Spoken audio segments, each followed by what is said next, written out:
vocês quiserem assistir essa aula posteriormente para tirar dúvidas, vocês podem. Não esquecendo que a gente tem a aula de hoje, a do dia 3, a do dia 10, dia 17 e dia 24. Então nós vamos ter 5 aulas e aí nós faremos a nossa primeira prova. Então os conteúdos dessas próximas 5 aulas aí a gente já tem a primeira provinha aí para executar. Então, só não esquecendo, tá? O meu telefone tá aí, por favor, criem um grupinho, coloquem o professor Elton, porque aí eu mando o meu material pelo WhatsApp de vocês, a gente conversa, né? Eu vou orientando vocês ali quanto às entregas do trabalho, tá? Tudo bem tranquilo para a gente facilitar aí a vida de vocês. Como eu tenho que ficar lembrando, né, como a gente só se vê na sexta-feira e de repente sexta-feira é o último momento, então o professor vai mandando mensagem, olha gente, amanhã é o último dia de entrega das EDs, então fica mais fácil essa comunicação, tá bom? Então vamos lá, vamos começar, né, que não podemos parar. Hoje a gente vai falar um pouquinho sobre história, e aí eu já comecei com uma imagem maravilhosa aí, né? Então hoje a gente vai falar um pouquinho sobre história, né, da enfermagem. Não sei se vocês já assistiram ou já viram essa aula, né, uma aula parecida com essa, mas dentro do meu cronograma que eu recebi aqui da professora, aí está um pouquinho dessa história sobre Florence, sobre quem é Florence, como funciona, o que aconteceu. Aí hoje a gente vai lidar com isso daí. Então, para a gente iniciar, né, a gente vai lembrando aí que durante muitos anos aí o hospital ele era desempenhado um papel que a gente chamava de albergues. Hoje a gente chama de albergues, né? Então ele tinha uma função exclusiva só para essa situação de albergue, né? E aí com o aparecimento de moléstias, né, contagiosas, outras doenças, aí começou a se pensar numa parte de isolamento, né, para tentar fazer uma defesa da sociedade.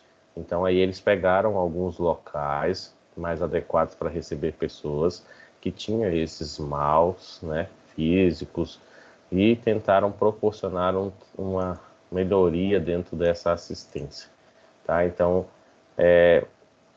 foi se propagando essa melhoria aí para tentar resolver. Então a gente tem aí, por exemplo, essa doença daí, né, que é para quem não consegue interpretar, é a sífilis, né, que é uma doença aí que é uma das primeiras doenças acometidas aí, né, no nosso meio.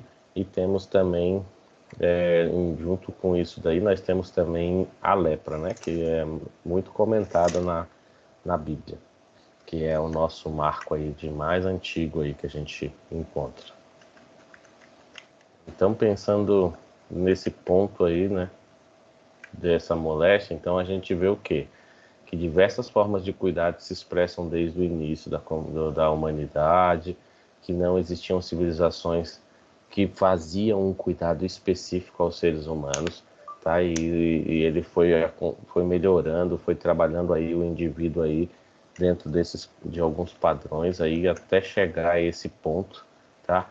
Então os necessitados, no caso os pobres, os enfermos, eles recebiam cuidados de pessoas da igreja, né, em um determinado momento, né? Então nós tivemos aí muito esse preconceito, né, no início aí. Então era uma forma bem empírica que acontecia tudo isso e bem desinstrumentalizada. Quando surgiu ali uma base científica melhor, veio através de uma mulher que a gente conhece, que é Florence, tá? Então ela veio e conseguiu trazer uma base da enfermagem dentro da nossa vida, mas mesmo assim ainda não tínhamos aí uma proposta de enfermagem tão boa. Mas antes de falar de Florence, vamos ver alguns movimentos que melhoraram aí. Então, se a gente parar para observar, vou começar a falar aí de uns fatores interessantes para vocês observarem, né? A enfermagem ela se originou de bases científicas, como a gente falou, né? Então, que a gente consiga entender melhor, vamos pensar assim, lá nas práticas antigas, de acordo com os estudos que evidenciam aí a origem, né, de 4.000 anos antes de Cristo, né, a mãe era uma era que simbolizava a primeira enfermeira da família, porque a doença era dita como um castigo de Deus sobre os homens, e na época o povo que era mais primitivo, né, eles se recorriam somente a sacerdotes, feiticeiros, que naquela época eles acumulavam os serviços de médicos, farmacêuticos e até mesmo de enfermeiros, tá? Então eles faziam ali uma espécie de diagnóstico, ruminavam ali algumas expressões, né, visto ali de algumas tarefas que eles conheciam para tentar alcançar ali a cura, né, seria a libertação. Então as terapêuticas naquela época eram baseadas em diversos fatores, como massagens, banhos, purgativos ou substâncias que provocavam náuseas, vômitos, né? Tá? Então era esse um fator mais utilizado. Além de também, né, alguns outros que utilizavam ali de fatores de que ele tinha um mau espírito.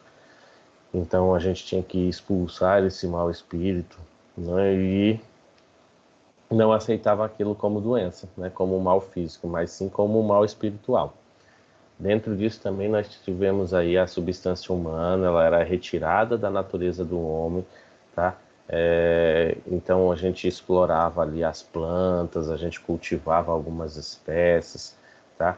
Então tudo isso foram trabalhando aí. Aí algumas outras pessoas foram para um outro lado, que é os astros, que trabalhavam, que traziam os efeitos naturais, simbolizavam ali a cura.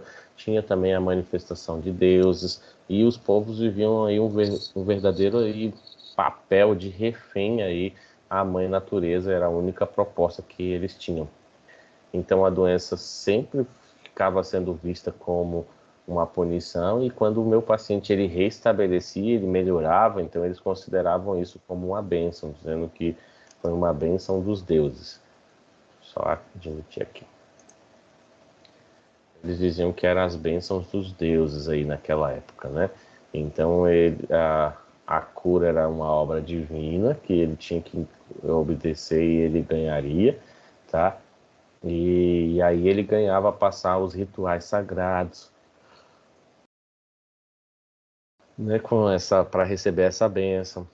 Ele recebia poções mágicas, realizariam sacrifícios, tá? Então dentro disso é o que eles imaginavam também. Então, assim, então a cura naquela época de doenças, ela era um jogo entre a natureza e a doença, e o sacerdote ali, o padre, né, que naquela época era mais intenso, ele desempenhava um papel de intérprete dos deuses e era aliado ao universo e às enfermidades naquela época. Então ele que fazia todo esse processo aí de cura, né? E dentro disso a gente chegou aí, as práticas de saúde foram melhorando, o homem foi trabalhando melhor a manutenção da sobrevivência, foram associando ali, aí tivemos o trabalho feminino das freiras que foram entrando, depois veio a enfermagem, tá? Trabalhando esse processo, e assim a gente teve várias melhoras. Com o passar do tempo, a religião ela veio surgindo com mais intensidade ainda, tá? Dentro desse fenômeno. E dentro dessa situação aí de Deus, magia, essas coisas todas, foi se iniciado aí, né, a saúde e a melhoria ali dentro das práticas. Então, pensando nisso, né, a gente foi dar uma pesquisada dentro de alguns países. Então, por exemplo, na Síria e na Babilônia, eles acreditavam em 7 demônios, que eram todo o causador das doenças. E ele era baseado sempre na crença, em talismãs, não é isso? Destinados para ele, que o corpo tinha que ficar com esses talismãs, porque para ele se tornar invulnerável aos ataques dos demônios. Aí depois nós tivemos aí o Egito, não é isso? Eles tinham ali uma assistência de saúde, tinham as receitas médicas acompanhado ali de fórmulas religiosas, tá? Então os principais impulsionadores dessa prática de saúde que a gente vivencia hoje vêm do Egito, tá? Eles deixaram para serem estudados documentos importantes de procedimentos, tá? como prescrições de doenças, cirurgias e drogas que eles utilizaram naquele momento que funcionaram, tá? Tentaram trabalhar o controle do cérebro e o corpo junto com o coração, centro de circulação, atos respiratórios, tá? Então eles trabalharam bem aí essa fisiologia que a gente quase tem aí hoje, né, no mesmo padrão. Então eles foram as pessoas que mais trabalharam aí em cima desse processo, tá? Na China nós tínhamos ali os doentes chineses, eram cuidados por sacerdotes que dividiam ali entre categorias, então eles teriam ali as doenças que chamavam benignas, médias e graves, tá? E aí eles conheciam algumas doenças como a sífilis e a varíola, tá? Eles trabalhavam aí o isolamento em casos de repouso. A Grécia fazia ali o uso de sedativos, fortificantes, tá? Então, cada um tinha um papel. E nessa época a gente não tinha ainda uma profissão médica, né? Então a gente não existia nesse momento. Essa profissão é médica, então as pessoas elas buscavam essas regras, né? Então, por exemplo, a Grécia ela teve dois períodos, né? Ela teve o período pré e o pós-hipocrático, né? Que dentro disso ela trabalhou a saúde de diferentes formas. No período pré, as teorias de saúde e doença, elas se prendiam à mitologia, né? Trabalhavam ali com Apolo, com Deus, com Esparta, né?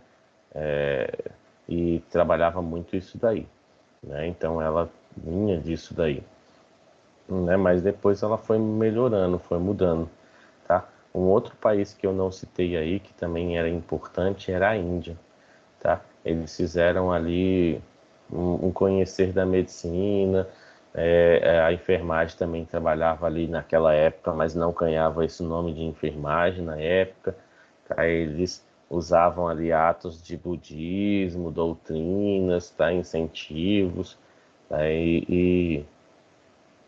Foi o único país na época que tinha uma fala de enfermeiros, mas não tinha essa caracterização de nomes de enfermeiros, tá? Mas também não era totalmente nítida, tá? Então ela tinha ali uns conhecimentos, uma qualidade boa de conhecimentos, uns anseios, tá? Trabalhavam bastante a inteligência, preparo de remédios, tá? Então já tinha todo esse processo aí de melhoria. Até nós chegarmos aí num contexto do cristianismo, né, com a lei de caridade, do amor incondicional, foi uma grande influência para também trabalhar aí o processo de enfermagem, não é isso? Então, o que eles faziam? A igreja começou a colocar os diáconos e as diaconisas para organizarem ali aquele processo, tá? E lá, dentro do processo, eles cuidavam dessas pessoas. Então ficou mais ou menos aí em torno de 3 séculos que a igreja assistiu à necessidade, tentando trabalhar as atividades, trabalhando também os problemas que tivemos, como a perseguição dos judeus, tá? E dentro disso ali foi se criado ali a parte do hospital, né? Que a gente vai falar também um pouquinho depois sobre esse hospital. E é importante a gente trabalhar isso daí, né, dentro do nosso processo. Depois de anos, né, de anos mesmo, a diocese ela declara ali livre pelo imperador Constantino lá, né, e consegue trabalhar melhor ali de uma forma mais organizada. E aí os hospitais eles surgem logo no século seguinte, tá? Com essa necessidade que iria crescendo, com as diaconisas já trabalhando, estava tendo muito atendimento, então já não estava se tornando um atendimento muito suficiente, então com isso eles foram surgindo, trabalhando ali, e aí depois fizeram aí essa coisa que a gente chama hoje de hospital, né? Depois dali, com mais um tempo, eles cultivaram ali as plantas medicinais, começaram a trabalhar melhor essas plantas medicinais, vieram as organizações de enfermagem religiosa e militar, fundaram o primeiro hospital que a gente conhece como São João, que era só para homens naquela época, e depois nós tínhamos a Santa Maria de Madalena, que era só para mulheres, mas eram estabelecimentos luxuosos, com serviços precários ali. Não eram luxuosos, na verdade, com serviços precários ali da saúde, de limpeza, tá? Então era uma coisa bem estranha mesmo, não tinha uma cautela, né? Aí, após a queda do Império Romano, as universidades começaram a trabalhar, foram criados hospitais e ambulatórios, foi na época que surgiu ali o estabelecimento de fármacos, que trabalhavam o envio de receitas para realizar esse preparo. Então, onde começou também ali um pouquinho sobre a história, né, de técnicos de enfermagem, ou perdão, de farmacêuticos, né, executando ali aquelas atividades. É importante a gente lembrar também, né, que houve uma substituição dos religiosos por pessoas de baixa escala social. Em alguns locais, alguns países, eles pegavam os escravos, né, e aqueles escravos que tinham conhecimento maior de saúde, colocava ele para cuidar dos enfermos da alta sociedade, tá? Então eu tinha ali ou baixos salários, ou eu tinha ali o escravo que naquela época trabalhava ali, tá?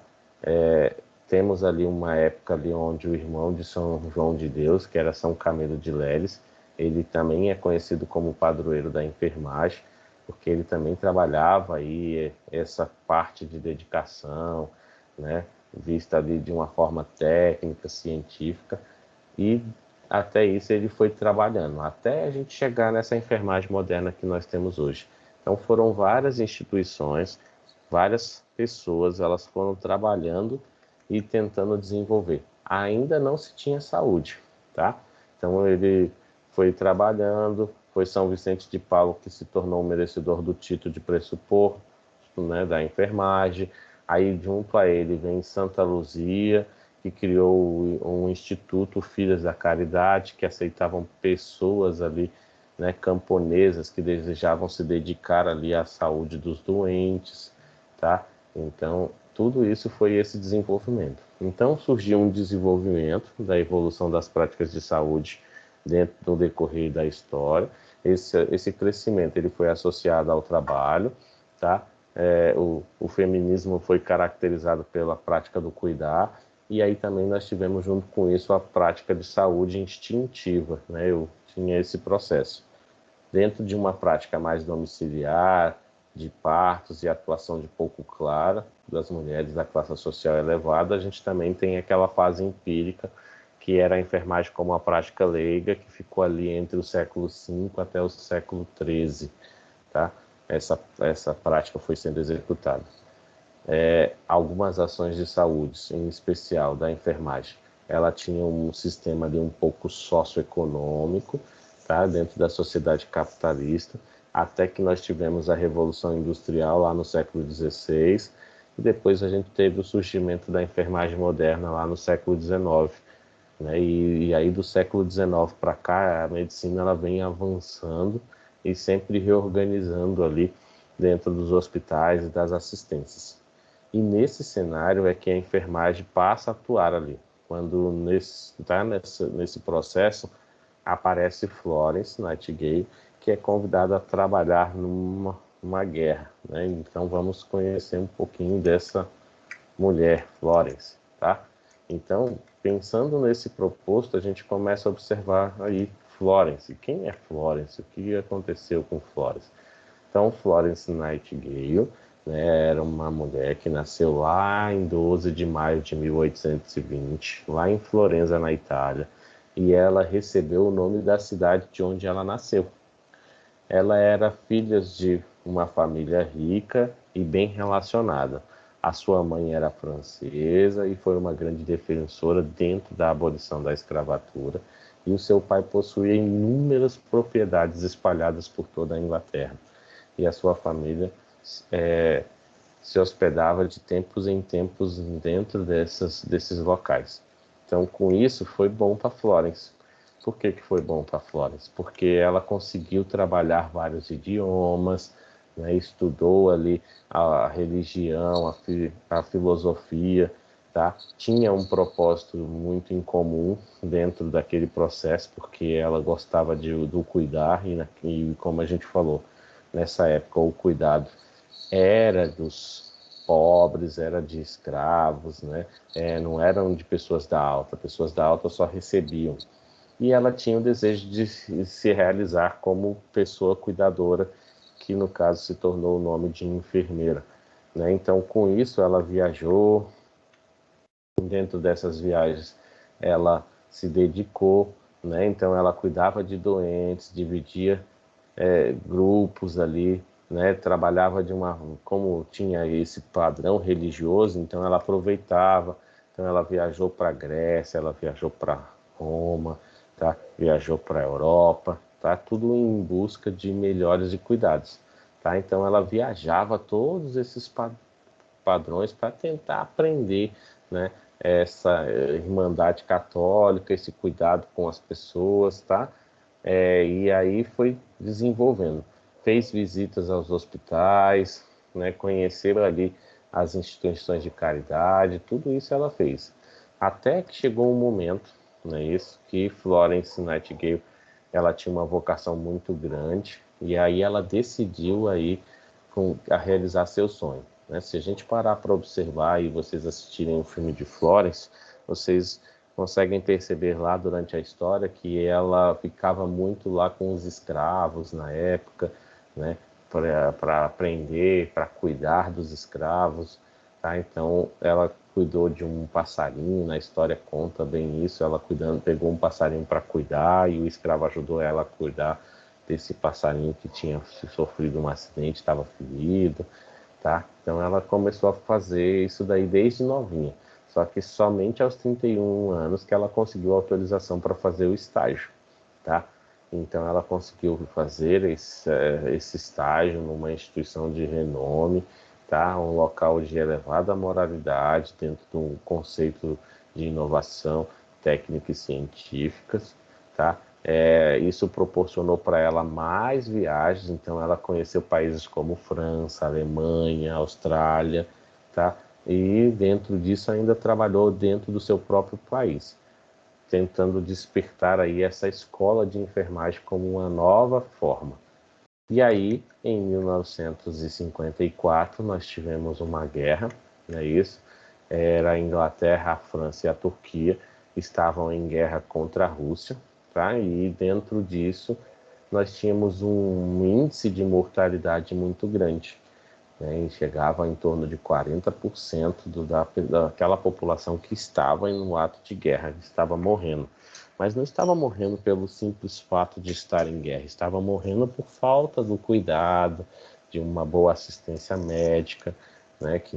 Que naquela época era só o que nós tínhamos. Então ela resolveu, né?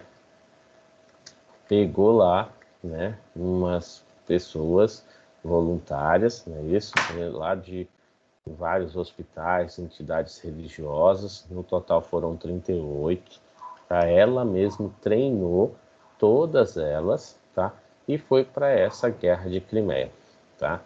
Essa guerra de Crimeia, ela se estendeu de 1853 até 1856, tá? E depois disso, quando ela chegou lá, ela viu toda essa forma precária de vida e aí ela começou a executar manobras que uma mãe faria, né? Como cuidados de higiene, né? Cuidados com atenção ao paciente, né? Então aqui é todo o processo de cuidar. E em 2 meses de trabalho, foi um trabalho bem árduo, bem puxado, tá? Ela pegou ali várias situações, reputação de administradora, trabalhou a reforma do hospital inteiro, tá? E em 6 meses, depois de todo esse trajeto de ordem ali, reputação, que trabalhou a parte administradora, reformou ali a forma de tratamento dos hospitais, ela conseguiu reduzir o índice de mortalidade entre os feridos de 40% a 2%, tá? Então ela fez isso daí muito rápido, em 6 meses. Isso, olha, em 2 meses ela já virou administradora daquele local, né? Então, ela começou a trabalhar bem.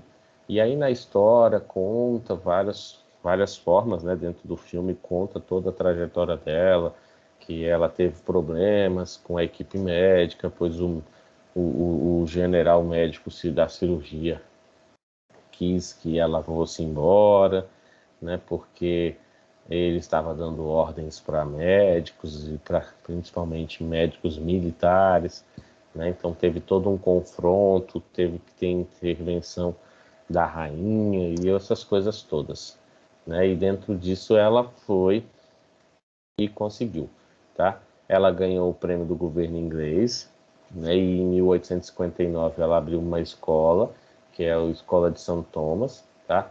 E dentro disso ela foi desenvolvendo, né? Ela desenvolveu toda a trajetória desse cuidado, né? Então, para a gente entender, ela fez o quê? Ela nasceu em 1820, lá em Florença, Itália, tá? Ela fazia vários idiomas, ela foi para Roma, para o Egito, tá? No caso tentou servir a Deus lá no Egito, trabalhou em casas de misericórdia, foi para a guerra, fez uma redução de 40 para 2%, tá? É, o Florence ela tinha um propósito em comum, né, e algumas vezes ela descumpria algumas regras. Então ela foi lá para cuidar do exército inglês. Daqui a pouco Florence está lá cuidando do exército da Rússia também, né? Então isso às vezes incomodava o próprio país e outras situações. Ela teve um problema lá no início, né, em 1853 em 53, não, em 56. Ela teve uma invalidez porque ela contraiu a febre tifoide durante a guerra, tá? E isso deixou ela um pouco mais debilitada, mas não deixou ela desanimada. E aí em 56 ela teve o reconhecimento do governo inglês pelo seu trabalho. Em 59 a 60 ela vai instituir ali o Hospital de São Thomas, que a gente já falou. Depois ela começa a fazer escola de treinamentos dentro disso daí, desse processo. Como ela tinha muito conhecimento com os militares depois dessa guerra, não é isso? Então ela começou a ter uma disciplina bem rigorosa do tipo militar, onde exigia ali uma qualidade moral. O curso na época era somente 1 ano e as aulas eram ministradas por médicos. Aí, não se contentando a isso, em 68 ela fundou ali a Sociedade de Enfermeiras, tá? E aí continuou trabalhando em cima disso. Aí em 73, lá nos Estados Unidos, foi criada uma escola com o modelo que Florence trabalhava, onde trabalhavam enfermeiras na escola, associada a esses treinamentos, e aí a enfermeira ela era responsável do ensino, tá? Dentro desse hospital, dessa escola. E em 74, ela teve uma Sociedade Nacional de Enfermeiras. Em 90, ela criou mais um Instituto de Enfermeiras. Aí esse Instituto de Enfermeira ele tinha um ensino metodódico e ele trabalhava com exclusividade com enfermeiras. Tá? Então até a diretora nesse hospital era enfermeira. Tá? Então ela trabalhava muito do ponto de vista moral, intelectual e dentro da aptidão profissional de cada uma. E aí em 1910 Florence morreu, né? Então ela não teve uma condição de estar presente, né, quando a enfermagem se torna profissão.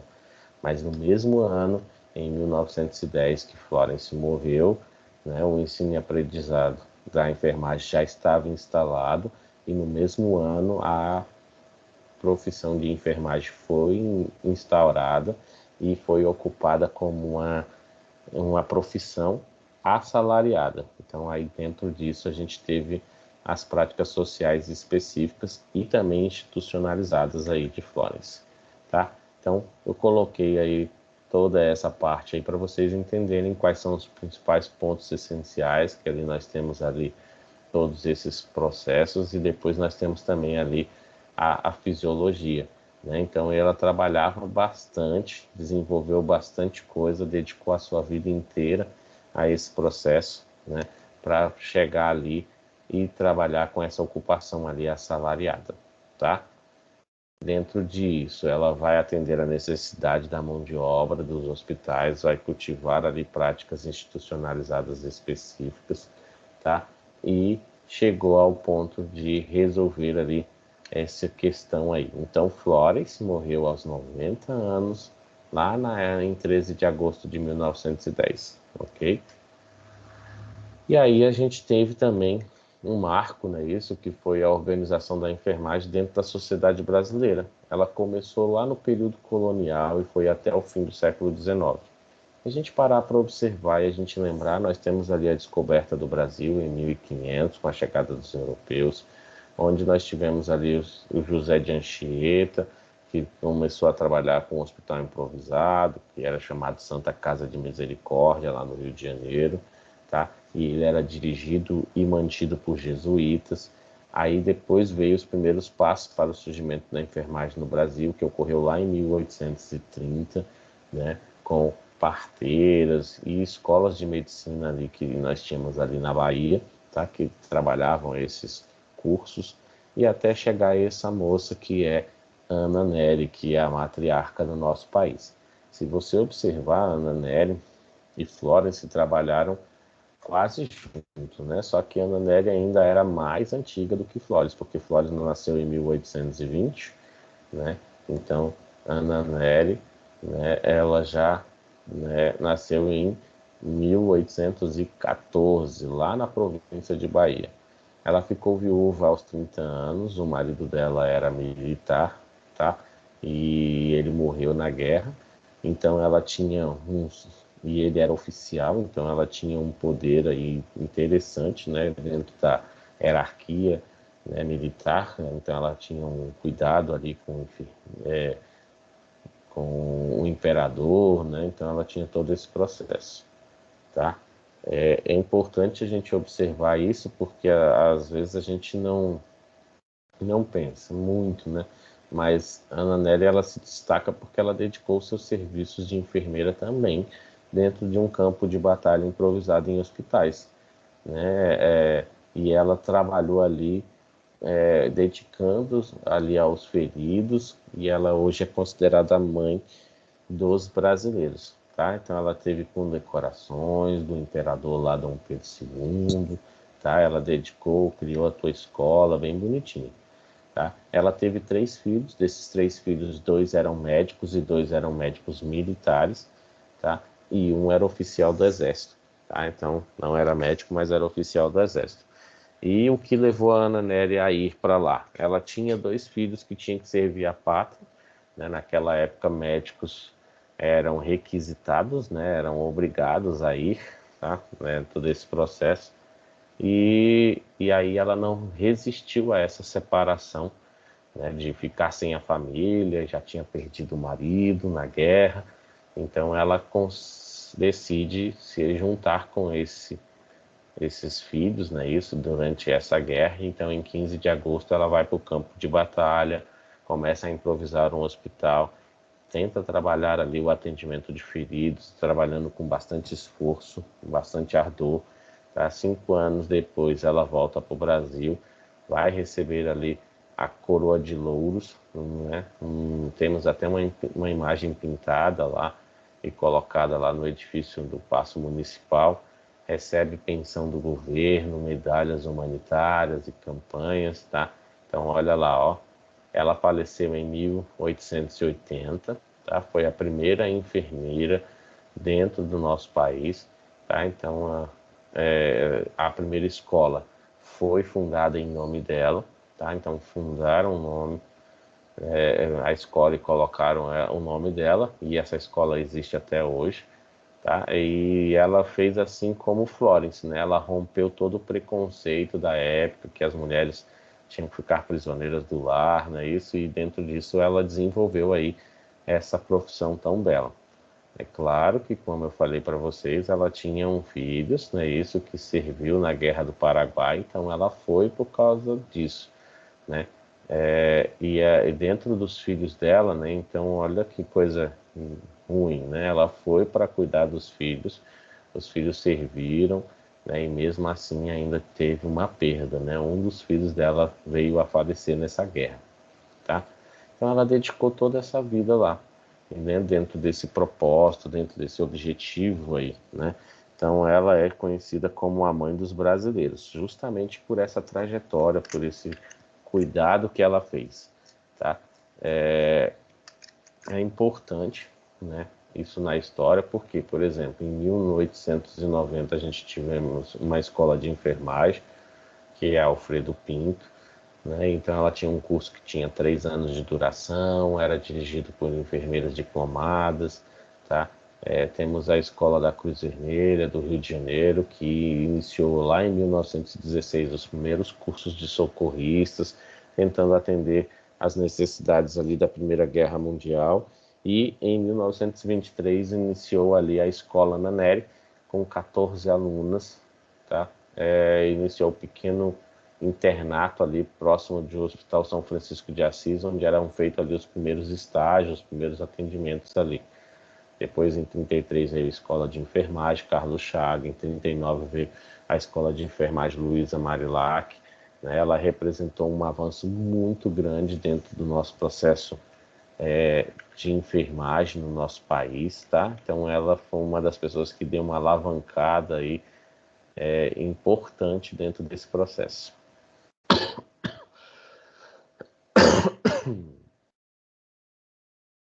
Atualmente a gente tem uma comemoração da Semana da Enfermagem, ela é realizada entre os dias 12 até 20 de maio, em homenagem tanto a Florence Nightingale quanto a Ana Nery, tá? A atenção hoje da necessidade de saúde hoje, ela está voltada à saúde pública, né, e ao desenvolvimento dos profissionais, tá? Então é importante a gente observar isso daí também, porque foi uma mudança muito grande e dentro disso a gente veio trabalhando aí, né, esse processo. Aqui eu coloquei mais algumas escolas que foram fundadas, né, ao decorrer dos anos, para que vocês possam compreender como a Escola de Enfermagem da USP, que foi fundada em 1944, lembrando que em 1920 já foi estabelecida a profissão, então agora a gente já tinha uma profissão assalariada, tá? E dentro disso a gente tem ali a lâmpada, né? Como a gente consegue perceber, ela foi um dos pontos que fez com que a gente simbolizasse, né? Como assim simbolizasse? Vou colocar aqui uma outra informação aqui para vocês um pouquinho, só um minutinho, para entender melhor.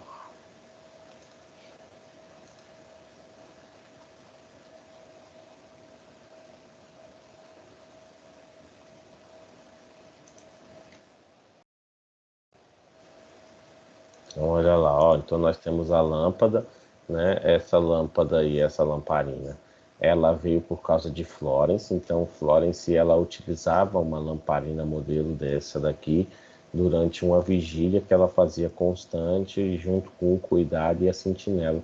Então, ela ficava à noite andando pelos corredores, né, de um hospital, e dentro desse andar dos corredores do hospital, Florence, ela estava vigiando, né? Melhor dizendo, né? Ela fazia esse papel de vigia, tá? Então, ela cuidava das pessoas. E aí, os soldados, olhando todo esse papel de Florence durante esse período noturno, elas chamavam Florence de a Dama da Lâmpada, né? E foi por isso que, com esse propósito, né, essa lamparina ela foi instituída como uma das marcas da nossa profissão, justamente pelo fator de ela, né, estar sendo simbolizada aí por Florence.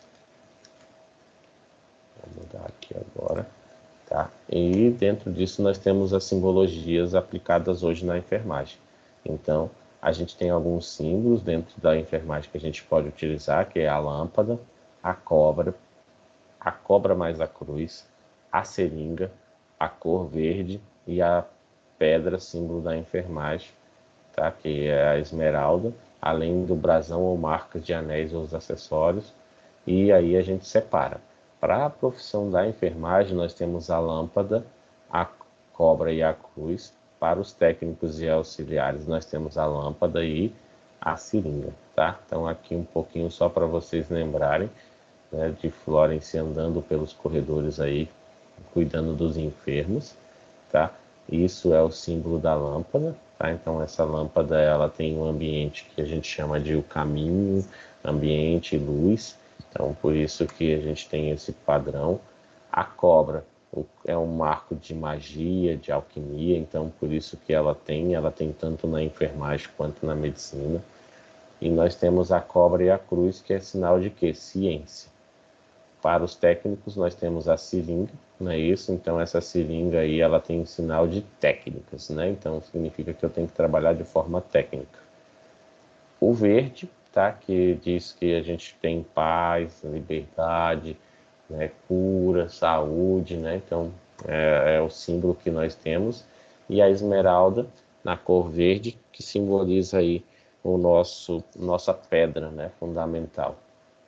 E com isso a gente tem os termos, né, de visualização. Então nós temos a lamparina, sobre ela temos a seringa, não é isso? Onde a gente coloca a função técnica de enfermagem.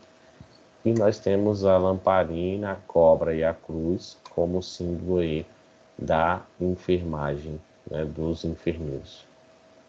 Além disso, foram criadas algumas regras, né? E essas regras vieram através de criação de sistemas que possam gerenciar, cuidar e até mesmo amparar os profissionais dentro daqueles atendimentos. Então, nós tivemos a ABEM, que é a Associação Brasileira de Enfermagem. Ela é uma associação que é uma características culturais, científicas, políticas e privadas. Ela vem trabalhando aí uma força de organização da profissão, reivindicações de interesse da categoria, né, dentro do campo de trabalho, na educação, na pesquisa e na assistência de enfermagem também. Tá? Então, esse ABEM aí é uma das coisas que a gente tem hoje, não é obrigatório, mas que a gente pode ter aí como um ensino em aprendizado, tá? E também trabalho nos interesses. Aí, dentro disso, foi estipulado uma lei, né, onde nós teríamos que ter um conselho, assim como os médicos têm o CRM, né? Nós teríamos que ter um conselho, e aí dentro desse conselho foram criados dois conselhos. Os conselhos regionais de enfermagem, conhecidos como os CORENs, tá? Esses conselhos, eles vieram, né, para que a gente possa ter uma profissão e um cuidado dentro das regiões, né, dentro dos estados, tá? O que o COREN deve fazer? Ele vai trabalhar ali a decisão ali sobre a sua inscrição profissional, assim como o seu cancelamento também, vai trabalhar a execução de resoluções que trabalham normativas ali que podem ser estabelecidas pelo outro órgão ali, ou então ela pode seguir uma resolução, ela pode trazer penalidades em infração, ela vai trazer as responsabilidades de forma técnica. Vem também com medidas ali associadas ao Conselho Federal, que é o próximo aí, que é o COFEN. Então, o COFEN é um Conselho Federal de Enfermagem. Esse Conselho Federal de Enfermagem, ele vem com a normatização de instrumentos, trabalhar a uniformidade de procedimentos dentro dos conselhos. Ele que faz a apreciação de decisões que o Conselho Regional venha a propor, ele que trabalha a aprovação ali de contas, de propostas orçamentárias, ele que também ajuda ali na promoção de estudos, campanhas de aperfeiçoamento profissional, tá? Tudo isso vem dessa atribuição do COREN, ou do COFEN, perdão, tá? Dentro desse processo. Lá no COREN, nós temos uma função atribuída também dentro do COFEN, que é a melhoria do exercício profissional. E com isso foi criado algumas leis, e uma delas se destaca, que é a 5.905 de 73, tá? É importante depois vocês darem uma olhadinha aí nessa criação dessa lei. Atualmente, a comemoração que eu já falei é de 12 a 20 de maio, em homenagem a Florence e a Anna Nery. Em 2020, a OMS né, como um ano internacional das profissões, colocou a enfermagem em destaque, tá? E também a obstetrícia. Hoje nós temos um marco comemorativo que tem o objetivo de reconhecer o trabalho que é feito pelos enfermeiros e enfermeiras, parteiras, em todo o mundo, tentando defender esse investimento de profissionais, trabalhando as condições de trabalho, as educação que podem ser trabalhadas de forma mais técnica, o desenvolvimento desses profissionais, tá? Para que a gente se torne aí uma nova Florence, né, dentro desse conselho.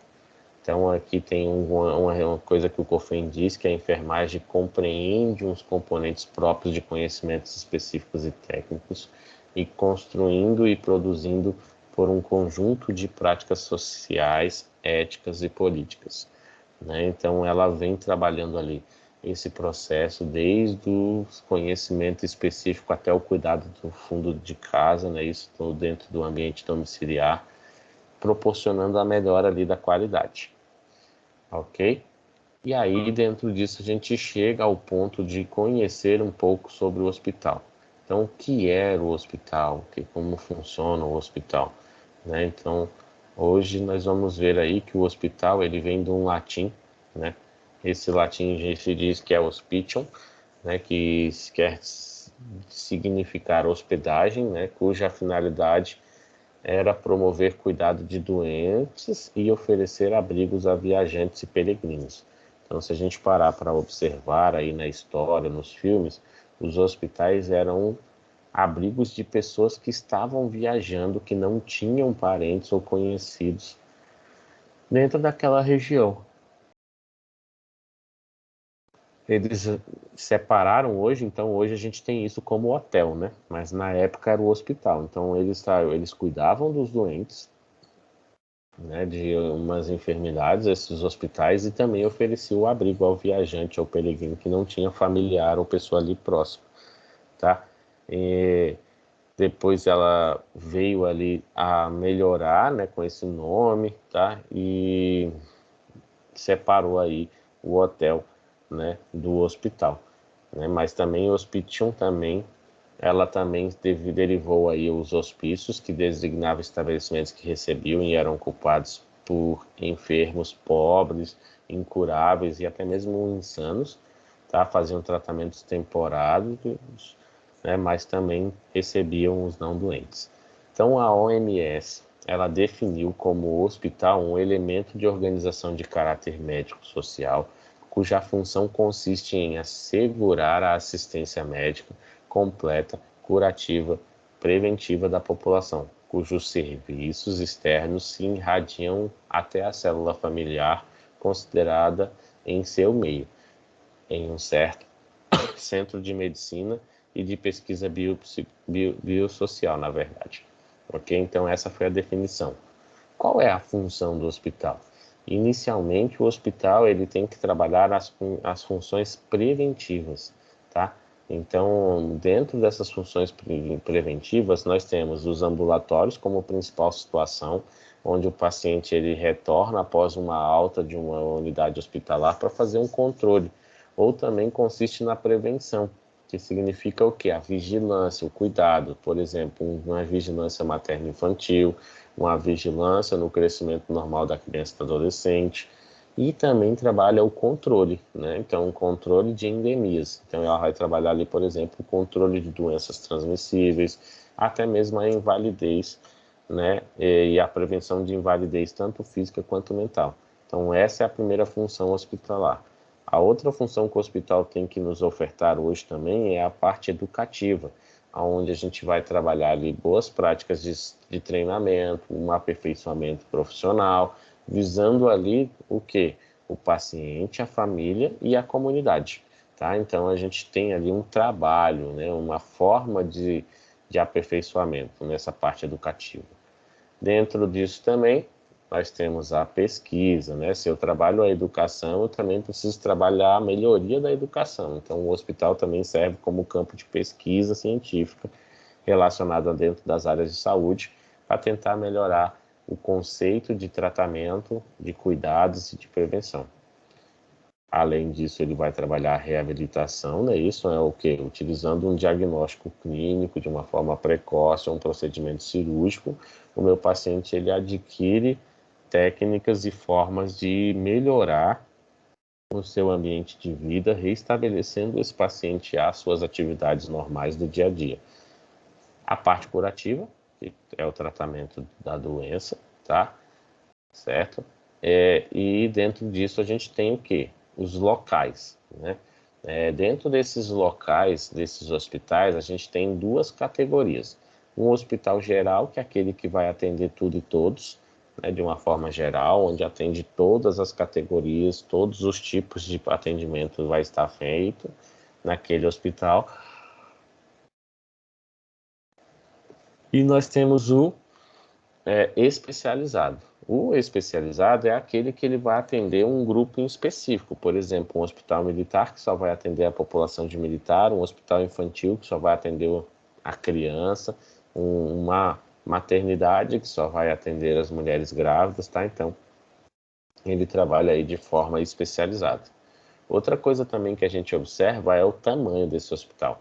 O tamanho desse hospital ele é classificado de acordo com a quantidade de leitos que esse hospital tem. Então, por exemplo, se o meu hospital ele tem uma capacidade normal de manter até 50 leitos de internação, então significa que ele é um hospital de pequeno porte.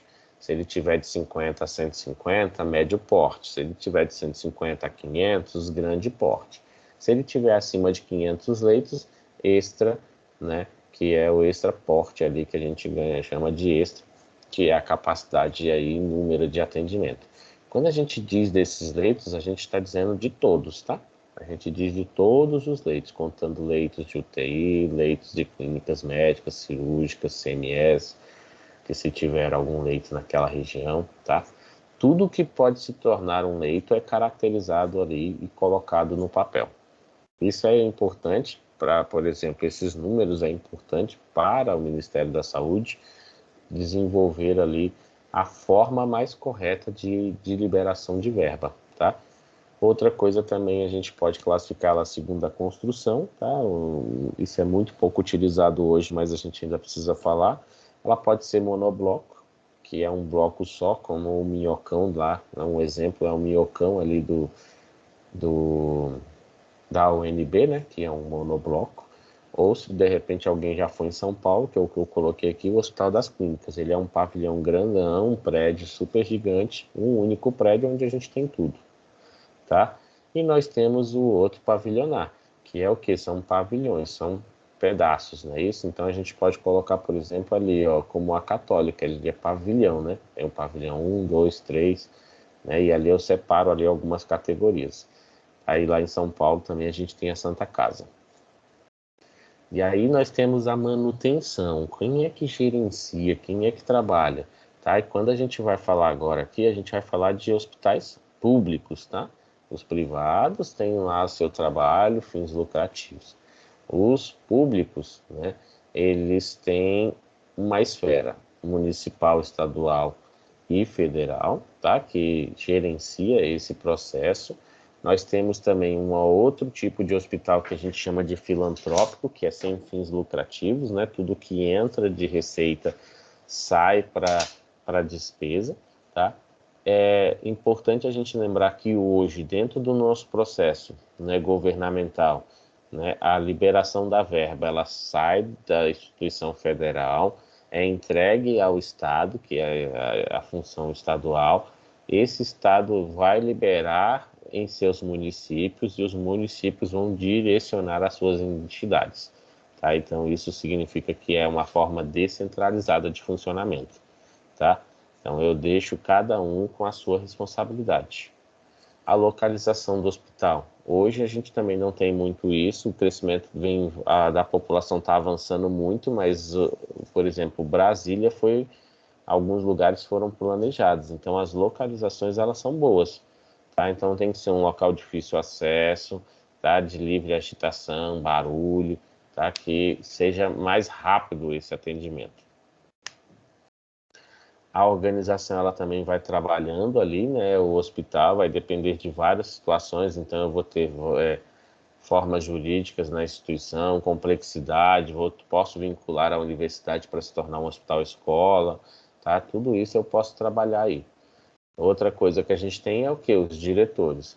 É dirigido por um diretor clínico, constituído por um corpo clínico, onde nós temos ali a chefia, né, própria de cada clínica. Então, eu tenho um diretor clínico geral e um diretor de cada chefia. Então, na clínica médica tem um diretor, na clínica cirúrgica, na clínica pediátrica, na clínica especializada, cada setor tem o seu chefe.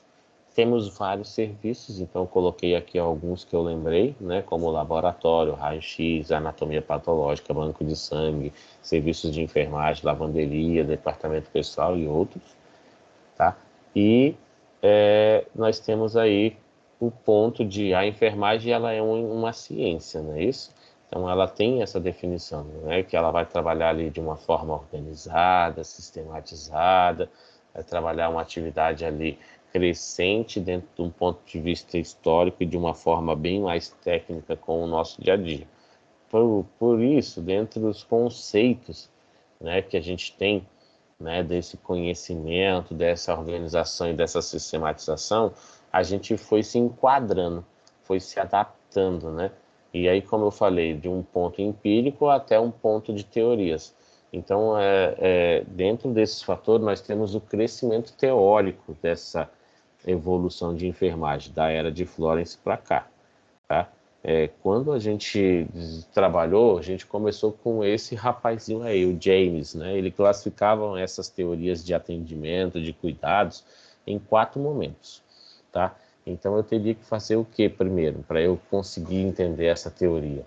Eu precisaria fazer o isolamento de fatores, para depois eu trabalhar o relacionamento de fatores, depois eu trabalhava o relacionamento de situações, e por último eu fazia a produtora de situações.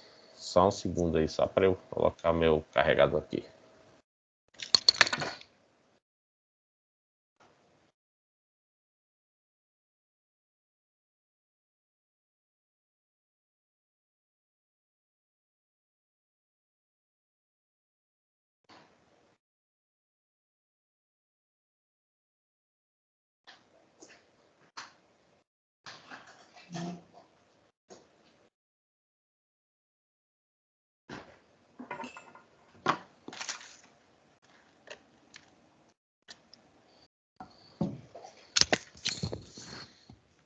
O que então ele quis dizer com tudo isso, né? Ele quis dizer com tudo isso o seguinte, ó, que no nível 1 a gente vai classificar os elementos dos fatores. Como exemplo, nós temos aí a classificação, por exemplo, da zoologia, da botânica, né? E outras situações. Na teoria de nível 2, ele vai estabelecer a relação entre os fatores. Então, por exemplo, na zoologia eu tenho o quê?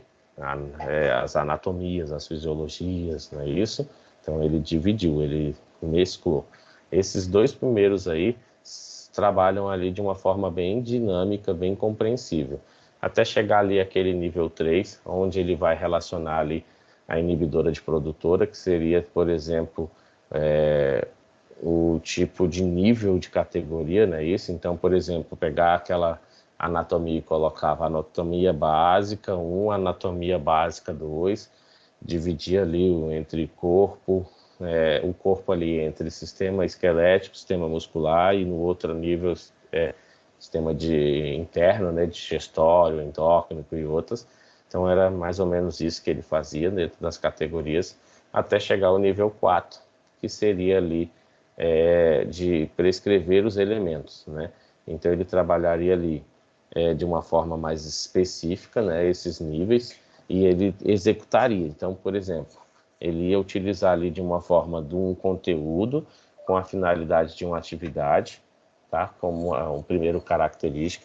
Depois ele veria a necessidade, tá, de realizar essa atividade, tá? Que eles chamam de objeto conteúdo. Então eu teria que executar aquela atividade até chegar ao nível C, que seria o levantamento, tá? Onde ele trabalharia ali nesse objetivo, orientar essa prática junto com aquela luz que eu tive lá da teoria, tá? Então seria o quê? Uma forma de estudos, tá? Então, toda essa teoria que a gente falou desde do início aqui no exemplo 1 era o quê? Era conhecer um pouco no geral, né? Conhecer um pouco sobre a situação, dividir esses pontos. Então, por exemplo, nível 1 seria enfermagem, o nível 2 seria o que eu vou estudar, né? Isso, então eu estudaria anatomia, fisiologia, né? Esses fatores. No nível 3, eu ia separar essas partes, né? Então, por exemplo, anatomia, eu vou estudar a anatomia do corpo de um pedaço, depois de um outro pedaço do corpo, e no final eu associaria. Então, tudo que ele fala dentro dessa teoria, nesses 4 níveis, é que eu queria o quê? Associar. Então, eu ia pegar agora, associar toda essa teoria que eu executei, né, de conhecer a anatomia do corpo, de entender o que é um músculo, o que é os ossos, e agora descrever isso daí como necessidade, tá? E dizer por que eu tenho que fazer isso. Por quê? Para que eu preciso saber disso, né? Então ele era esse o propósito, tá? Dentro desses níveis. Quando ele fala isso, então ele pensa um pouco nessa lista de levantamentos. Então ele começava a falar o quê? Que a gente tem que trabalhar com o agente, que quem ou o que faz a atividade, então ele teria que trabalhar isso, definir quem é que faz as atividades e o que atividade cada um faz. Depois ele vai e fala do paciente, quem ou o que é o recipiente dessa atividade, quem vai receber a atividade, qual atividade vai. Depois ele vai até a estrutura, que seria o que? O ponto final dessa atividade, como é que ia ficar, tá? Essa atividade até chegar ao momento do procedimento, no qual é o processo do orientador, utilização da técnica e os protocolos que já estavam estabelecidos. Chegaria a um ponto dinâmico, onde ele fazia uma fonte de energia, trabalhava uma atividade, se fosse química, fisiológica, biológica, mecânica, até mesmo psicológica. O que ele quis dizer com isso? Que ele primeiro observa o que ele deve fazer e quem deve fazer, depois ele vai ver o que o paciente precisa fazer, tá? Então ele trabalhava o agente como quem é o profissional que atende, né? Depois ele falava, e o paciente, ele precisa de quê? Qual seria a atividade que eu tenho que desenvolver nesse paciente? É mudança de decúbito? É cirurgia? O que eu vou fazer? Aí eu estruturo. O que é estruturar? É desenvolver ali uma técnica teórica de como é que eu vou trabalhar em cima desse paciente. Não, eu vou dar o banho nele primeiro, como por exemplo. O que eu vou fazer de atividades? Dar o banho, dar a comida e preparar esse paciente aí para receber visitas. Então, isso eu trabalharia o quê? Essa é o que eu preciso fazer como atividade e na minha estrutura eu descreveria isso. No momento que eu descrevi isso, eu já sei quem é o agente que vai trabalhar. Então, quem é que vai trabalhar? Por exemplo, o técnico. Então, agora eu vou entregar essa minha estrutura para o técnico e o técnico vai executar o protocolo, a regra daquilo que eu executei. E aqui eu vou ficar o quê? Observando essa didática, tá? Se ela está recebendo ali, né? E está desenvolvendo essa técnica mais aceitável. Tá? Essa foi a primeira teoria que nós tivemos para começar a trabalhar o nosso paciente. Essa era a estrutura. Depois, lá na década de 60, foram surgindo outras teorias de enfermagem. Então, nós temos a teoria homeostática, holística, de King, tá? Várias, até a gente chegar a essa teoria aqui, ó, necessidades humanas básicas, né? Que aí a gente fala de Maslow, a gente fala de fisiologia, segurança, amor, estima, até chegar à autorrealização pessoal e profissional, né? Então, são conceitos que vão se baseando e vão melhorando. Chegando à necessidade humana básica, ainda não acabou. Então, aí a gente entra dentro das necessidades humanas básicas, falando sobre a teoria de Van da Horta, que aí a gente vai entrar lá naquela aula de semiologia e semiotécnica, onde a gente trabalha e estrutura o quê? O exame físico, a anamnese do paciente, tá? Toda essa estrutura ela é desenvolvida dentro desse conceito, tá? De trabalhar esse processo aí, tanto de humanização, que a gente fala dessa necessidade humana básica, até chegar ao ponto de, como é que eu posso dizer? Até chegar ao ponto de necessidades. tá?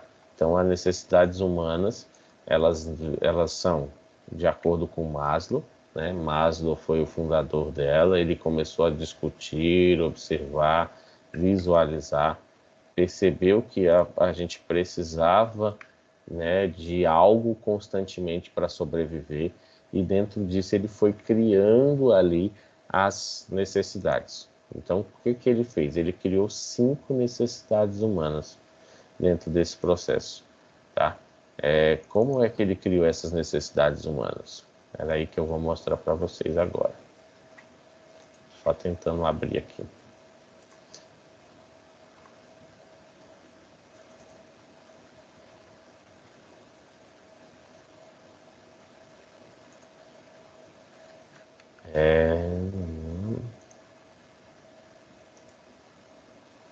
Só mais um minuto que o computador hoje está lerdo.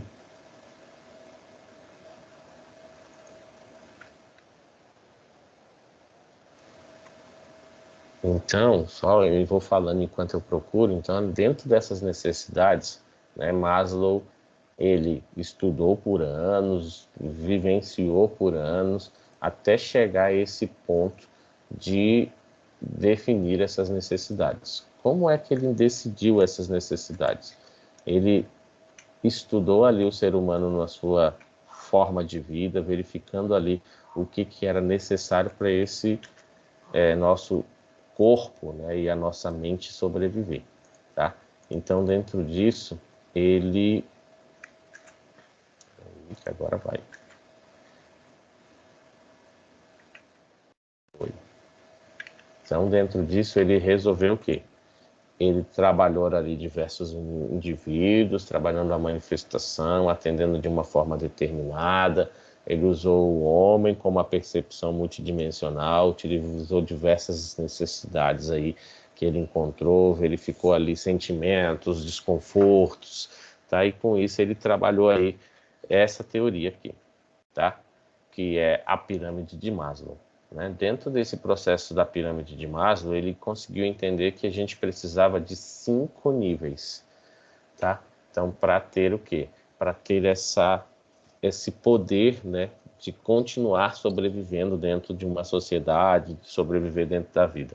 Então, Maslow, ele está imposto aí em todos os processos de atendimento, em todos os processos profissionais. Então, você vai ouvir falar de Maslow lá no direito, de Maslow na física, de Maslow na saúde, tá? Então, ele vai estar envolvido em todos. Então, essa pirâmide, ela veio para quê? Ela veio para definir situações do rotina do nosso dia a dia até um ponto crucial, um ponto final. Então, ele começa falando da fisiologia. O que que ele quer dizer nessa fisiologia? Que todo ser humano necessita de algo que não pode ficar sem em nenhum momento, né? Então, ele precisa disso para a sobrevivência, como respirar, comer, beber, não é isso? Então, isso são partes fisiológicas do meu organismo. Então, eu preciso ter isso o tempo inteiro. Associado a isso, eu preciso também de segurança. Quando eu não tenho segurança, o meu organismo não funciona, gera estresses, mal-estares, não é isso?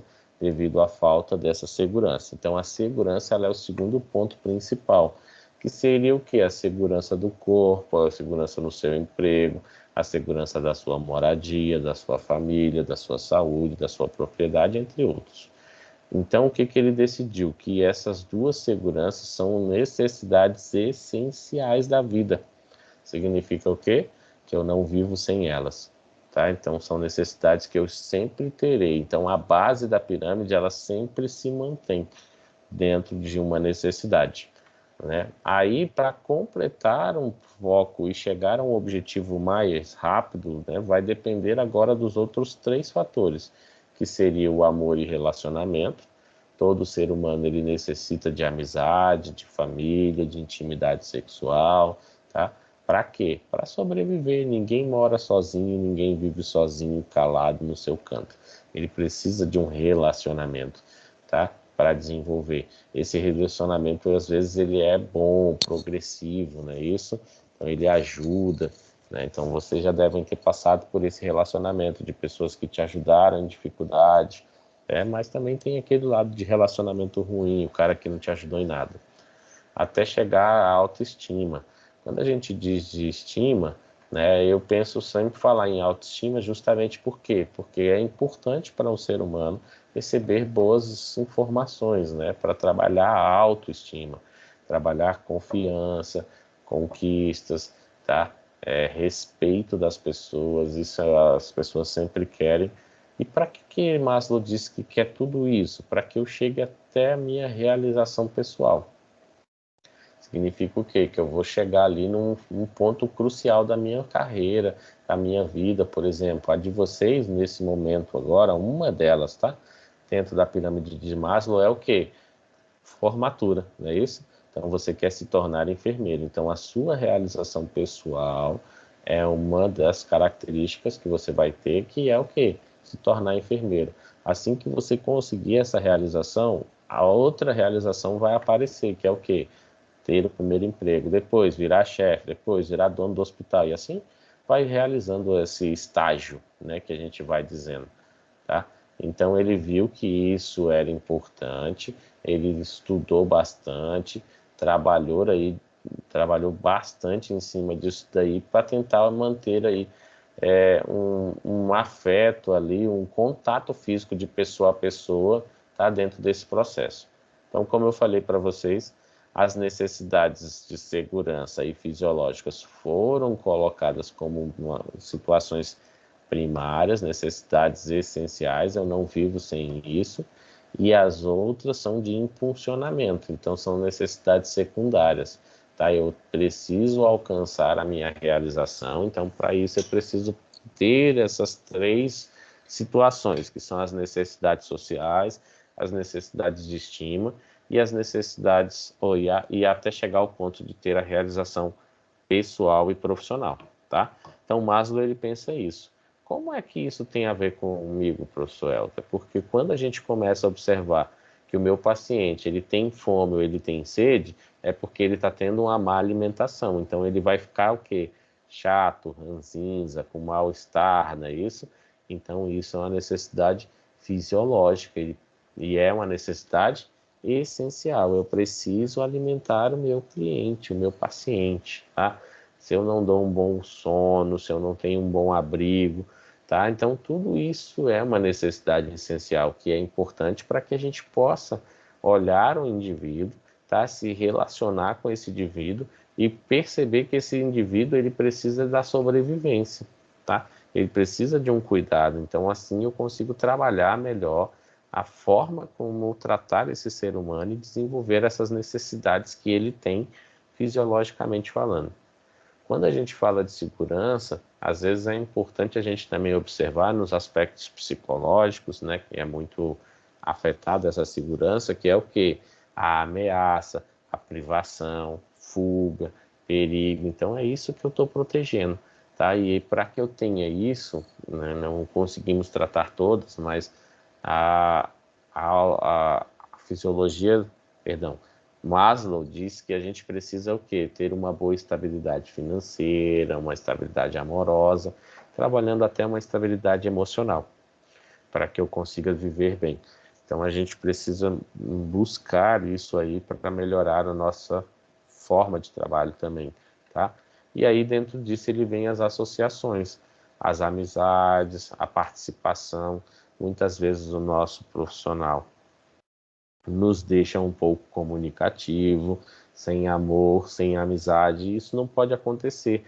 Dentro da nossa profissão, que é a enfermagem, nós não podemos ter, não ter esse fator de estar associado, participativo, de ter amizades, de amor, tá? O amor que a gente fala não é um amor de pessoa a pessoa, né? É um amor à profissão, à execução de regras, ao cuidado. A amizade, a gente costuma dizer que é uma amizade profissional, tá? Por que que é uma amizade profissional? Porque se eu tiver uma amizade mais íntima, eu posso sofrer mais. Então, o meu emocional, que seria a minha segurança que está lá embaixo, tá? Ela poderia se tornar abalada. Então, eu tenho que ter um amor, e sim, tenho que ter uma amizade, sim, mas a amizade profissional, aquela que eu vou cuidar do meu paciente, né, da forma correta, assim, do jeito que é. Por exemplo, nós temos hoje uma amizade profissional que às vezes a gente nem percebeu. Como assim, Elter? Qual é a minha amizade profissional? Nós temos aquela amizade profissional que é o, o seu trabalho. Quem aqui de vocês tem um vínculo de amizade com alguém do seu trabalho que visita a sua casa, que vai ver seus filhos, que come, bebe, passeia juntos? São poucas essas pessoas, não é verdade?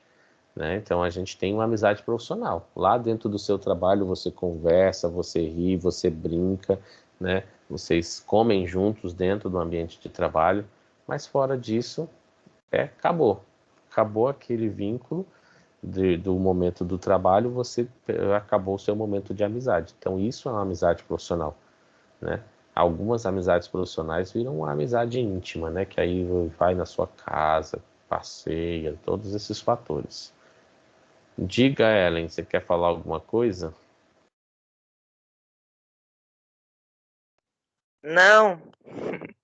É que eu vi a mãozinha levantada. Então, é importante a gente ter essa amizade. E outra, nós somos profissionais de saúde, então nós temos que ser, vamos dizer assim, né? Para eu ser direto com vocês, nós temos que ser desbocado. Todo mundo conhece essa expressão, né? O que é ser desbocado? É falar sem medo, tá? Claro que não é desbocado de falar palavrões, xingamentos, outras coisas do tipo aí. É falar abertamente, né? Então, por exemplo, o meu paciente, ele vai ficar constrangido no ato de que eu vou utilizar ali e vê-lo pelado, certo? E aí o que que acontece muitas vezes? O que que nós fazemos muitas vezes? A gente trata esse paciente com empatia, né? Quantas vezes você já olhou para o seu paciente e ele falou assim, ó, por exemplo, um exemplo, só para vocês entenderem. Olha, gente, vocês estão olhando aqui para mim, vocês estão vendo aqui que eu estou aqui no meu rosto aqui, ó, com uma ferida que está me incomodando. Você poderia olhar para mim? Aí você olha lá aquela ferida, parecendo uma couve-flor, com uma secreção verde, um cheiro infernal de ruim, né? Aí você faz o quê?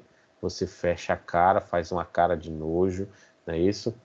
O que que aconteceu com aquele paciente? Ele já estava ali querendo um tratamento, custou ir lá falar com você, para você ir lá ajudar ele, e aí agora você fez uma careta. Então você perdeu esse paciente para você. Por quê? Porque eu tratei ele com uma empatia, eu não participei, eu não desenvolvi a técnica, tá? É importante a gente tomar esse cuidado, né? Por exemplo, nós como enfermeiros vamos passar muitas sondas, né? E eu garanto a vocês que todos vocês, sejam homens ou mulheres, vai passar um momento em que uma pessoa, no momento que você vai passar uma sonda, ela não consegue se controlar somente com a passagem da sonda. Ela vai ter um tesão sexual, né? Esse tesão sexual, se for homem, vai ter o crescimento peniano, que vai crescer lá na sua mão, não é isso? E aí você vai olhar para esse paciente e vai falar, ô, parca de ser safado? Não, gente, é instinto, né? Aí você fala, nossa, professor, isso é instinto, é instinto, né? É uma coisa que ninguém pega com tanta frequência. Não é um lugar que está disposto, né? Eu pegar no seu rosto é muito diferente do que eu pegar no seu órgão genital, que é uma coisa escondida. Então aquilo ali gera uma sensação, né? Gera uma aflição, um medo, uma angústia e até mesmo um tesão, tá? Então se você vai passar uma sonda num paciente, né? E isso vocês levem para a vida de vocês. Se você vai passar uma sonda no seu paciente homem, né? Que é o mais difícil, e ele teve uma ereção peniana, aproveita o momento, gente. Como assim, Elter? A sonda passa macia, que é uma beleza. Então, ó, o pênis ficou ereto, vai lá, pega a sonda, passa no canal, que vai ser a passagem de sonda mais fácil da sua rotina de trabalho, tá? Porque aí o corpo cavernoso fica largo, você pode pegar uma sonda grossa, passar essa sonda nesse paciente com rapidez e eficiência, sem transtorno, né? Então, aproveita o momento. Não vá lá criticar o paciente, porque ele já ficou constrangido só pelo fato dele ter tido essa ereção na sua presença, tá? Porque ele não te conhecia. Então, isso é um ponto importante dessa associação, participação e dessa amizade profissional, tá? Necessidades de estima. Nós temos hoje que trabalhar os desejos, né? Isso todo mundo tem uma realização pessoal, tem querendo um reconhecimento, né? Vocês querem um reconhecimento. Então, a gente tem que trabalhar no nosso paciente a inibição de algumas frustrações, tá? Por exemplo, ele vai para um hospital, vai se sentir inferior, fraco, dependente, desmotivado com a vida. Então, você deve melhorar, tentar trabalhar essa motivação dentro desse paciente, né? O seu paciente, ele não vai ao hospital porque ele gosta do hospital. Ele vai no hospital porque ele necessita dos cuidados que o hospital está oferecendo. E nesse momento, os cuidados oferecidos são os seus. Então, trate o paciente como um membro de uma residência sua. Como você recebe uma visita? Não é com amor e carinho? Então, receba o seu paciente também com amor e carinho, porque, querendo ou não, o seu local de trabalho é a sua residência, tá? Então, atuem com as palavras boas, não é isso? Por exemplo, você não é oncologista, não é verdade? Nenhum de vocês ainda são. Talvez, quem sabe, lá no futuro, alguns de vocês se tornem. Mas é só para vocês entenderem. Vocês não são oncologistas. E aí, de repente, do nada, você recebe a ligação de um amigo, né? E aí esse amigo diz para você assim: opa, tudo bom? Tudo bom com você, Carla, Karine, né? Qualquer uma de vocês aí. Tudo bem? Tô tudo bem. Pois é, eu liguei aí para ver como é que vocês estão. Já virou enfermeira, né? Não é assim que gera uma conversa, né, de uma pessoa pouco conhecida dentro do seu meio, ou até mesmo de uma pessoa conhecida que está meio receosa com alguma situação. É assim que começa. Então ela começa a perguntar como é que está o andamento da sua vida, certo? E aí dentro disso ela fala bem assim: pois é, eu tô aqui, né, lutando. Por quê? Porque eu descobri que eu tô com um câncer aqui, é um câncer maligno, grau 4, já tô quase aí. O médico disse que de 6 a 1 ano é o tempo de vida. Qual seria a sua reação como profissional agora? Você acha que esse cara ele te ligou para você realizar um tratamento nele? Não, porque eu não sou oncologista, não é verdade? Ele não te ligou para você receber um tratamento. É a mesma coisa do paciente. Às vezes o paciente ele te dá uma informação, não é porque ele quer um tratamento, é porque ele quer conversar com alguém, ele quer que alguém ajude ele, sabe? É um momento de desespero, né? Eu não sei o que fazer, não sei o que levar, como executar, então eu fico ali tentando arrumar alguém que me ensine como é que eu devo trabalhar. Aí você vai e faz o quê? Você vai lá e, poxa, que sacanagem, hein? Logo com você, uma pessoa tão boa. Não, gente. Ele não era isso que ele queria ouvir, né? Ele queria ouvir de você porque você não é um profissional de saúde. Então, o que você tem que trabalhar com ele? A autoestima. Você tem que melhorar a autoestima dele. Então, você vai falar: pô, Shelter, é, é uma doença chatinha, né? Mas se preocupa não, ó. Hoje a gente tem as quimioterapia, as radioterapia, né? Os tratamentos têm evoluído bastante, o índice de mortalidade está quase zero, né? As pessoas estão conseguindo se recuperar muito, muito bem, pô. Então vai fazer o tratamento, vai cuidar, você vai ver que isso vai passar rapidinho.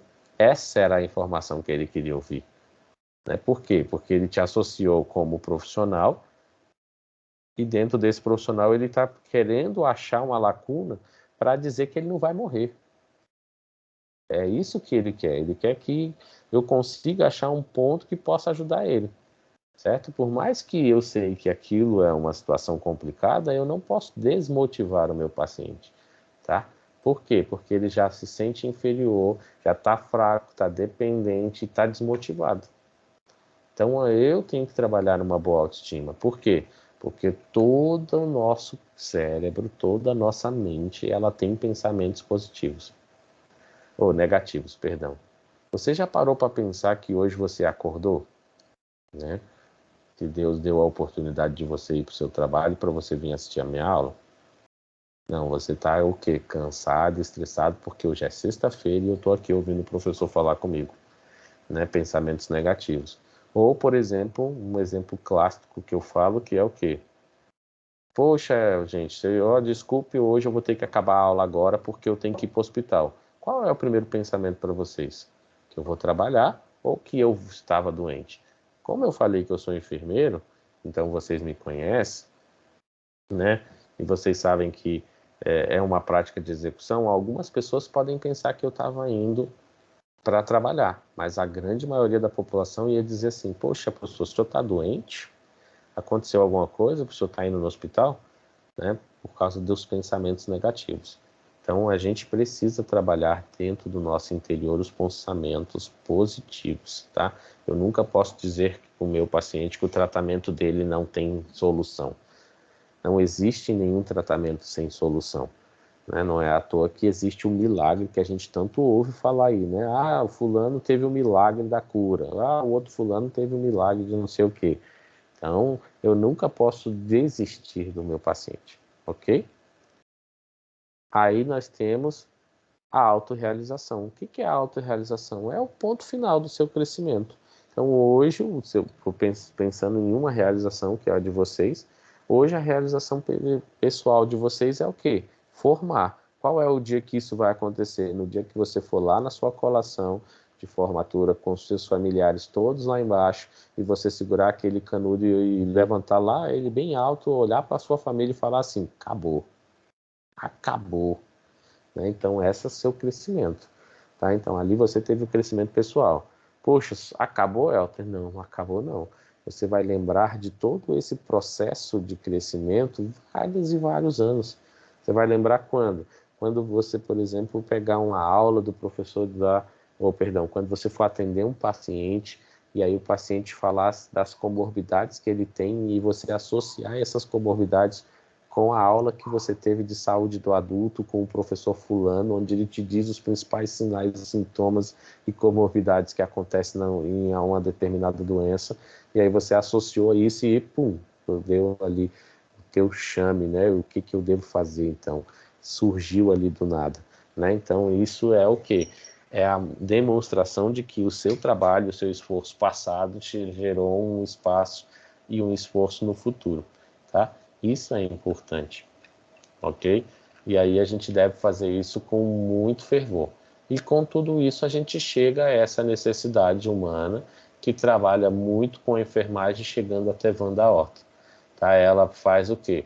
Ela sintetiza todas essas necessidades às necessidades do corpo. Então ela trabalha, ó, necessidades humanas básicas. Na parte de fisiologia, ela trabalha o oxigênio, a manutenção de temperatura, nutrição, ingesta hídrica, eliminação, repouso e sono, evitar dor, sexo, estimulação, amor, espiritualidade, tá? Tudo isso ela vai até chegar ali à recuperação, que seria a expressão total do nosso paciente, tá?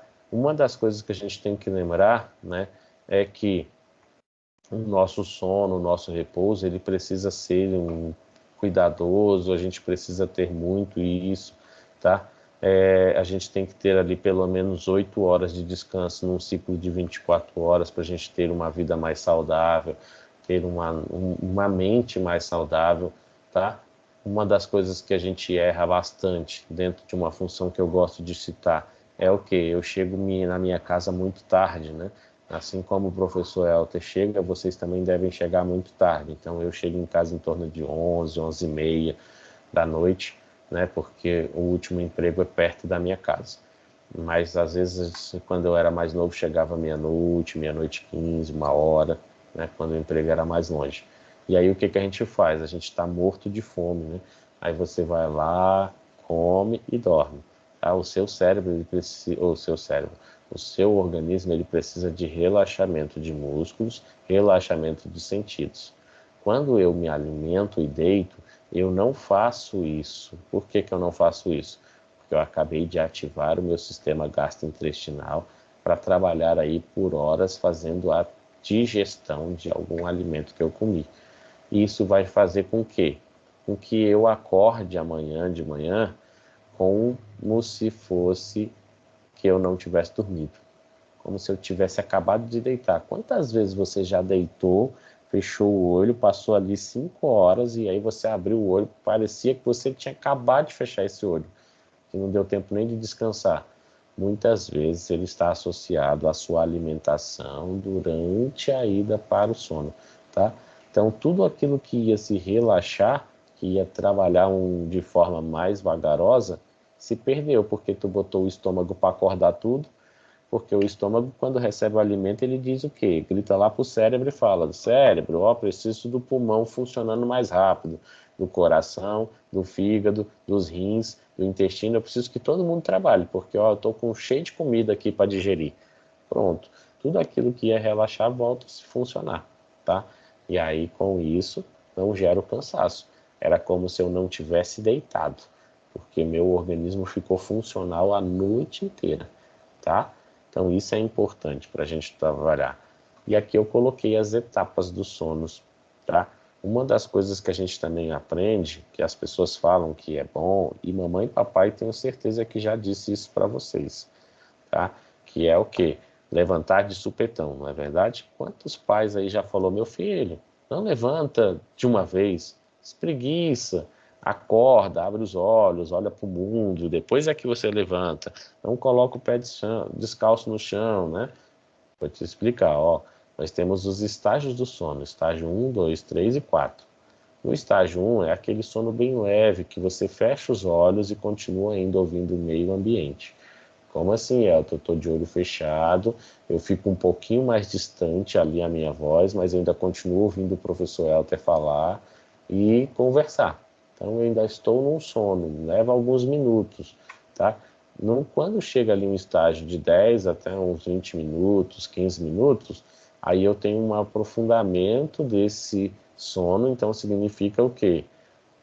Que eu já não estou mais ouvindo as palavras do professor Elton.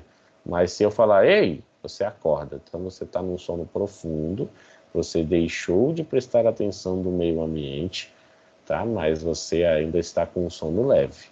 No estágio 3, eu já estou entrando num sono mais profundo, tá? É aqui nesse estágio, ali depois de 15 a 20 minutos, até um período de 30 minutos, que começa a apresentar o ronco, a diminuição de movimentos ali físicos, tá? O seu corpo começa a entrar no estágio de relaxamento, tá? Aí ele começa a reduzir as funções do organismo. E aí você está entrando no sono profundo. E na fase 4 é onde você está no sono profundo. É aquele que o seu organismo ele rebaixou totalmente, está trabalhando bem devagarzinho, e aí fica difícil até de acordar, né? Então esse sono profundo é a fase da recuperação. O que acontece às vezes quando eu levanto de uma vez? Eu estou aqui, ó, nessa fase 4, e eu preciso regredir até a fase 1 para chegar até a fase 0, que seria o acordar, tá? Mas eu não faço isso, eu desperto daqui, ó, pum, e levanto correndo, tá? Então isso é ruim para o nosso organismo. Então o que eu digo para vocês que eu uso e eu acho que funciona melhor para o meu dia, tá? Fico com o corpo melhor, um pouco menos estressado. Eu coloco o meu telefone para despertar 3 vezes. Por quê? Eu estou aqui nesse sono, não estou? No primeiro despertar que ele dá, eu venho para cá, certo? Aí eu abro, quer dizer, eu acordo levemente, coloco lá o telefone para desligar e deito novamente. Então eu entro nesse estágio aqui, ó, nesse estágio, tá? Que eu até ronco nesses minutos. Depois eu boto ele para tocar de novo, então isso já me acorda um pouco mais. Então eu já consigo observar ali o ambiente, eu já começo a ficar prestando atenção no próximo toque, porque eu tenho que levantar. Então eu já estou começando a acordar. E aí ele toca pela última vez, aí eu já estou com um sono um pouco mais leve, não é isso? Então eu observo ali e se levanto, tá?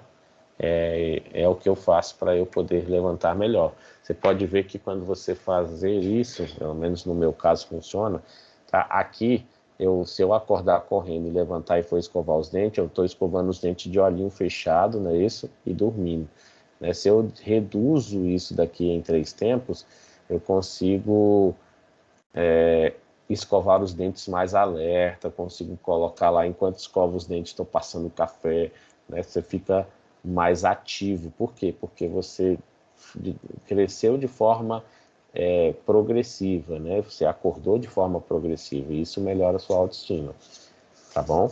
E aqui nós temos as privações do sono, as principais coisas que a gente tem. Isso também acomete a população, tá? Então é importante a gente tomar esses cuidados. E dentro disso a gente tem que trabalhar ali o cuidado de higiene e outras situações como sexualidade, tá? Segurança, moradia, autoconhecimento, até a gente completar essas necessidades, tá?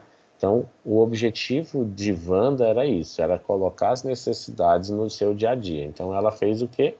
Ela criou o exame físico geral. Ela é, segundo Wanda, a Horta. Então, ela começou a perceber as necessidades e dentro disso ela fez uma forma de avaliação física determinada, condicionada a esse paciente. Tá bom? Dúvidas? Cólicas? Complicações? 14 alunos, né, nós temos hoje. Estou baixando a lista de presença aqui, tá bom? Então, né, falei muito,